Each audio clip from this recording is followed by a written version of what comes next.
always thought of myself as a left-brained person. This graphic illustrates some of the personality traits I grew up associating with myself. Logical, practical, controlled, lover of science. I loved that Supertramp song, the Logical song. I felt like it was me. On the other hand, got the right brain. He was forever locked in his room, drawing and writing. He was and is an ideologue, passionate about issues, his family, his art.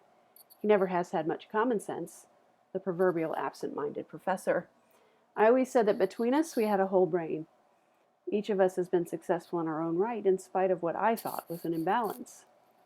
Now I am a science teacher, and I am guilty of perpetuating one of the greatest neuro. It's time to set the record straight.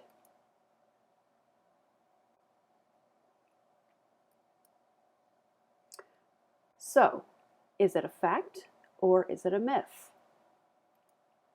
Some of us are left-brained and some are right-brained, and this helps explain differences in how we learn.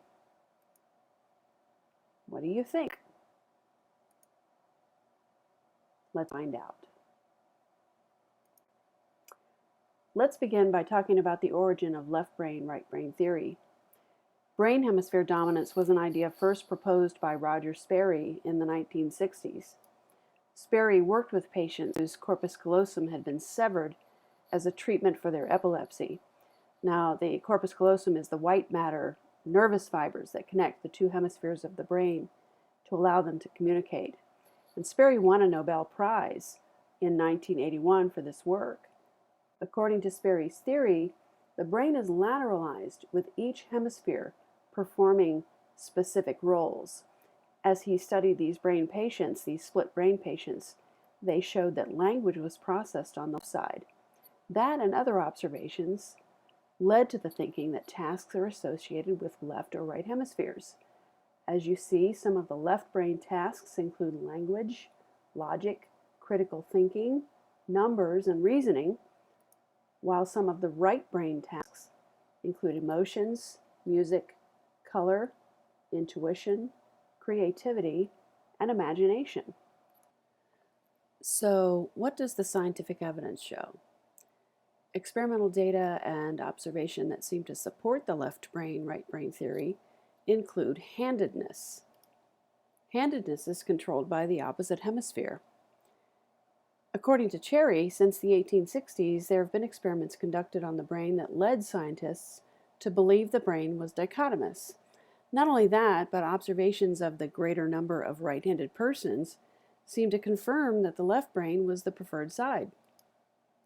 The Broca's and Wernicke's areas for language are also lateralized on the left hemisphere. Stroke patients who had difficulty speaking or spoke gibberish suffered strokes on the left side, and so this was known that speech was controlled on the left hemisphere. Emotional and external stimuli involving perception are focused in the right hemisphere.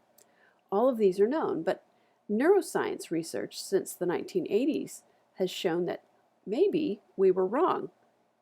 Handedness and brain asymmetry are more likely genetically controlled and vary widely in humans and other animals. Kendra Cherry quoted Discover magazine science writer Carl Zimmer explaining, "No matter how lateralized the brain can get, the two sides still work together. The pop psychology notion of a left brain and a right brain doesn't capture their intimate working relationship. Mathematical ability requires collaboration between the two hemispheres. And with language processing, the left side works on motor speech and syntax, but the right side picks up on intonation, emotional aspects, and rhythms of speech to create a full spectrum of language." Imaging reveals that brain activity is essentially equal during tasks, although lateralization of brain connections appears to be local rather than a global property of brain networks. And data is not consistent with a whole brain phenotype of greater left-brained or greater right-brain network strength across individuals. That was according to Dr. Jeff Anderson, explaining their MRI results from a study they did on over 1,000 students at the University of Utah. How do neuromyths such as left brain, right brain dominance form? According to Pasquinelli, neuromyths form in a variety of ways and take on a life of their own through distortions of scientific fact,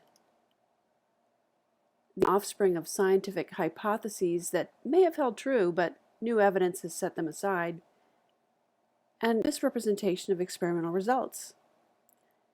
She defined neurophilia as the public's appetite for all things brain. News media sensationalizes information, reports irrelevant information, and omits relevant information. Pop culture perpetuates it. Companies capitalize on it for a profit.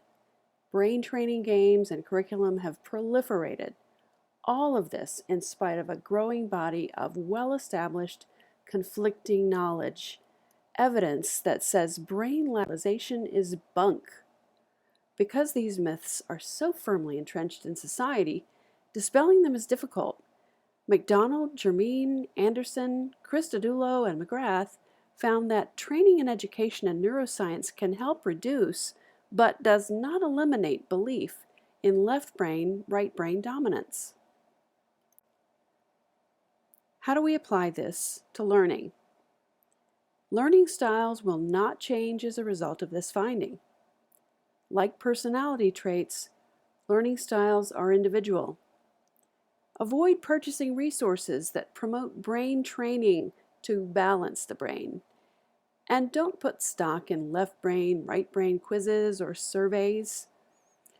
While the idea of left brain, right brain dominance seems intuitive and even fun, there is no substantive evidence linking personality traits or learning styles to hemisphere dominance. Study after study, scan after scan, autopsy after autopsy has shown that artists and mathematicians have no pattern of difference in brain structure. In a way, it's disappointing, and I feel duped. But as Smerling stated, if you've always thought of yourself as a numbers person or a creative sort, this research doesn't change anything. But it's probably inaccurate to link these traits to one side of your brain. We still don't know a lot about what determines individual personality, but it seems unlikely that it's the dominance of one side of the brain or the other that matters.